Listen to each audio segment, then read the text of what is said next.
Welcome all. Today we shall discuss the poem Presentiment is That Long Shadow on the Lawn by Emily Dickinson.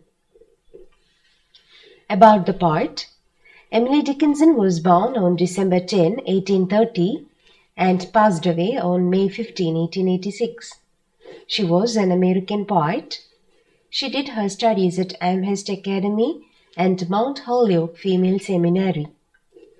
Dickinson lived much of her life in isolation. She had a fondness for white clothing and showed reluctance to greet guests or later in life to even leave her bedroom. Dickinson never married, and most friendships between her and others depended entirely upon correspondence.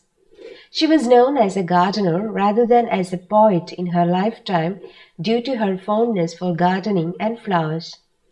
During her lifetime, only 10 of her nearly 1,800 poems and one letter were published.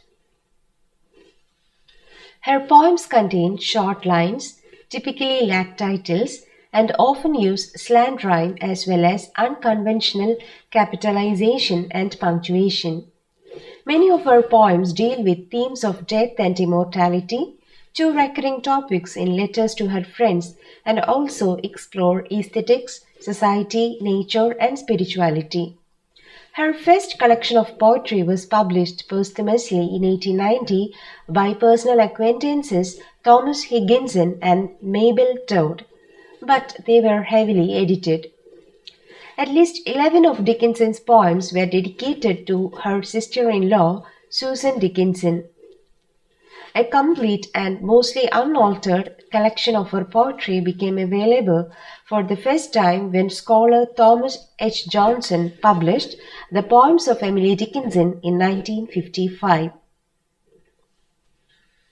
So to the poem. The poem is untitled and usually the first line carries as the title. Presentiment is that long shadow on the lawn, indicative that suns go down, the notice to the startled grass that darkness is about to pass. Analysis. This poem can be considered as a definition poem. That is, the poet is trying to define the first word, presentiment. And the word presentiment means a feeling that something, especially something unpleasant, is going to happen, like an apprehension or an omen. The poet uses the metaphor of a shadow to define a presentiment. Except for the first two words, the entire poem describes the shadow. A long shadow appears before the person or thing that is casting it. So, a presentiment gives warning or appears before the event. A long shadow indicates a setting sun. A presentiment may indicate death. The setting sun is a common symbol for death or like the end of a day. And Dickinson uses it in this way in other poems. Now, the grass is startled by the warning, just as an individual is startled by the foreboding. The warning is that darkness, something harmful or deadly, is about to pass or happen. So the poet is trying to give the idea of presentiment, which is an abstract concept, a concrete form as an instantly visualized image. The poem doesn't tend to tell a story, rather it presents an image or often a series of images describing a scene or a state of mind.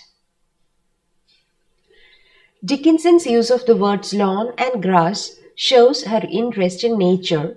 This image of shadow on the lawn might be a regular one she has experienced in her garden. Dickinson was deeply influenced by the Bible, and the images of day as a shadow is a recurrent one in it. For example, in Psalm chapter 102 verses 11, it says, "My days are like lengthening shadows, and I wither away like grass." Man is like a breath, his days are like a passing shadow. Psalm chapter 144 verses 4. I am fading away like a lengthening shadow. I am shaken off like a locust. Psalm 109:23.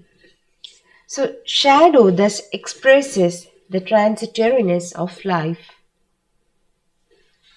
The structure of the poem. The poem is composed of one quatrain in long meters with its exceptionally long first line.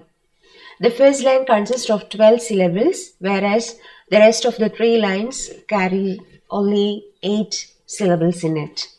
So, a long meter or long measure is a poetic meter consisting of 4-line stanzas or quatrains in iambic tetrameter with alternate rhyme pattern AB, AB.